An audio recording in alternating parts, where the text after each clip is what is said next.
Kung pagod ka ng umiyak, maghabol at mag-overthink, baka oras na para maintindihan mo kung ano talaga ang dapat mong gawin sa sitwasyon mo. I'm Coach Base, isang veteranong breakup specialist sa maraming taon na nag-aaral ng relationship psychology at nagbibigay ng specific advice based on your situation na walan, iniwan, or gustong mabawi ang ex nila after breakup. Our private coaching para sa seryosong gustong ayusin ang love life niya, message mo ako sa FB na nasa link na nasa comment section or yung link na nasa description. Well, hindi naman sa lahat ng pagkakataon, ikaw ang dapat mag-message sa kanya para lang mag-chat siya pabalik sa'yo. Hindi ganun ang technique. Actually, ito ang technique. Kapag ginawa mo ito, ang ex mo ang kusang magme-message sa'yo. So, alam mo, mas maraming tao ang nawawalan ng chance sa ex dahil sa sobrang effort kaysa sa kulang sa effort. Minsan, the more na mas nag-e-effort ka na ibalik ang ex mo, the more na hindi siya babalik. At the more na hindi ka nag-e-effort, doon naman siya babalik. Kasi habang pinipilit mo siyang mag-message sa'yo, lalo siyang magiging tahimik sa'yo. Pero kapag ginawa mo ang technique na ito, magbabago ang buong dynamic natin. At syempre, I will definitely explain it to you kung paano. So, syempre, sisimulan natin siya sa mga pinaka-basic at generic teachings ko of all time, no? So, huwag kang maghabol. Yan yung unang dapat mong maintindihan. Kasi ang technique natin is hindi pagmamakaawa, emotional paragraphs, pagpaparinig, or pagpapaselos. Lahat ng yan nanggagaling yan sa isang frame.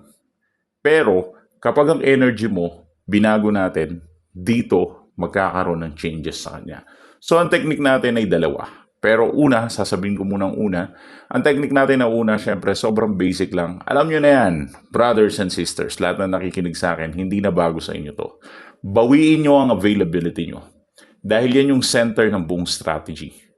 Kasi dati isang chat lang, sagot ka ng sagot, isang signal lang, umaasa ka, isang breadcrumb lang, lumalapit ka agad, kumakapit ka agad, no? Para kang tuko na hindi mo kayang umalis sa kanya. Pero ngayon, what we are going to do is maging kalmado ka, maging busy ka, at magkaroon ka ng sariling direktiba or direction sa buhay mo.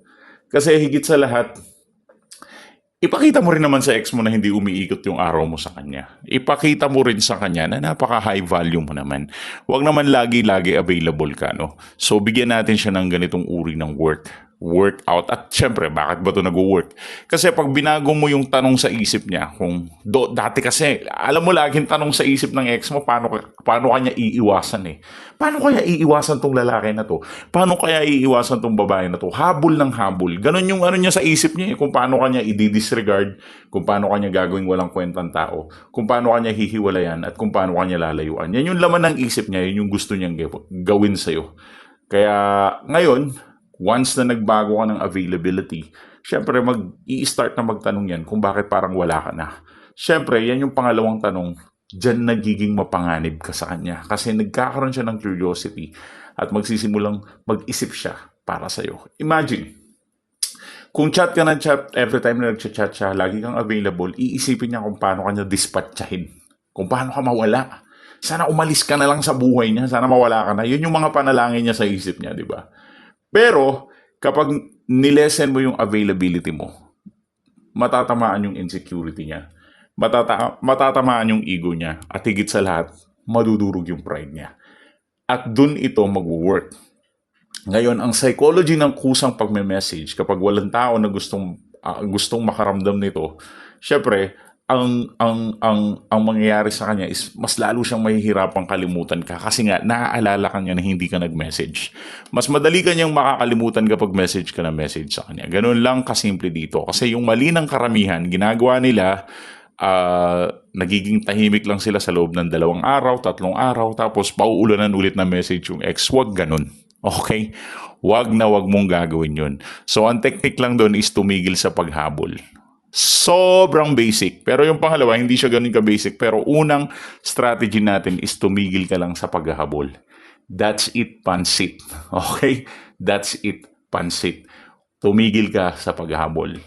And tumigil ka sa pag-chat at pagbobombard ng message sa kanya. Pangalawang technique, sobrang importante nito para mag-message sa sa'yo. Sobrang importante nito. Pangalawang technique na kailangan mong gawin habang hindi ka nagme-message sa kanya is magkaroon ka ng tinatawag nating activity. Sobrang simple lang din ito pero bibigyan kita ng isang activity na nakaka-curious para mas lalo siyang mapaisip, di ba? So I will give you a certain activity, i-post mo na to sa My Day mo or i-post mo na to sa Facebook mo. So, ang pwede mong gawin na activity is like you are with your friends. Ilagay mo lang siya sa My Day. Kasama mo yung mga kaibigan mo, then that's it. Hayaan mo siya makita ka doon at most of the time magsisimula yan sa heart. Kapag nag-heart yan sa'yo, doon nag-i-start yung pagme-message nila. So once na nag-heart siya sa'yo, what I'm just saying is pabayaan mo lang yung heart niya. And then, kapag pinabayaan mo yung heart niya, doon na siya mag-i-start na magtuloy-tuloy na mag-message sa'yo. You can definitely try it. Try mo siya now. Mag-post ka na may kasama kang tropa. Kung hindi naman tropa, ang tingin mo nakikita mong practical sa'yo, pwede kang mag-post ng mga lugar, kagaya ng Starbucks or kagaya ng pagkain na parang nasa ibang lugar ka na or nasa ibang place ka na. Pwede mo rin gawin yan. At ginagawa mo ito para lang i-trigger siya. Huwag mong ipakita na nagpo-post ka ng mga ganito dahil nagyayabang ka. Kaya, mas maganda kapag nag-post ka, huwag mo na lagyan ng mga caption na kanta, huwag mo na lagyan ng caption na tugtog, huwag mo na lagyan ng Monday is the first day of the week. Huwag mo na lagyan ng kung ano-anong shit, no? Basta i-post mo na lang. Okay? Yun lang, i-post mo lang. Like, halimbawa, nasa coffee shop ka, certain coffee shop, lugar. Kung walang tropa, pwedeng lugar. Ganun lang siya. Basta, kapag kasi friends ang mga pinost mo, syempre, kahit pa paano may isip niya na umiikot yung mundo mo sa ibang tao. And that will raise suspicion at curiosity sa kanya kung bakit ilang araw ka nawawala. Ano ba nangyayari sa'yo? May bago ka na ba? Yun yung mga may isip niya eh. Pero once na naman na wala kang mga friends na tingin mo madadamay sa post mo sa My Day, pwede sa mga coffee shop, restaurant, mga park, anything, basta mga lugar. Huwag mo na lagyan ng kung ano-anong palabok para hindi niya ma-imagine na nagpapapansin ka. Okay? So mga dalawang post lang.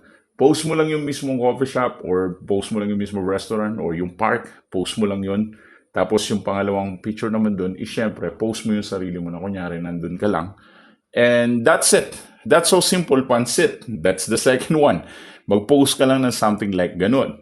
Pero ito, meron akong bonus teaching sa'yo. Kung talagang kailangan mo na siyang kontakin right now, kung talagang kailangan mo ng kontakin right now, para lang to sa emergency situation, sabihin mo sa kanya, i-text mo siya na may emergency, importante. Kailangan kitang makausap.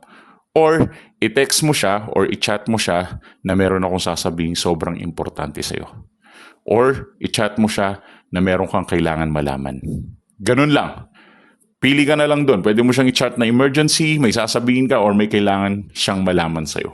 Pero, ang pangatlong strategy or bonus na to is for certain scenario lang. Kung talagang may kailangan talaga kayong pag-usapan. Pero kung wala kayong kailangan pag-usapan, kalimutan mo muna yung bonus message na yun. Mag-focus ka sa dalawa. Tumigil ka sa paghabol at mag-post ka. Ganun lang kasimple yun. That's how you do it. Ganun mo lang siya i-grind.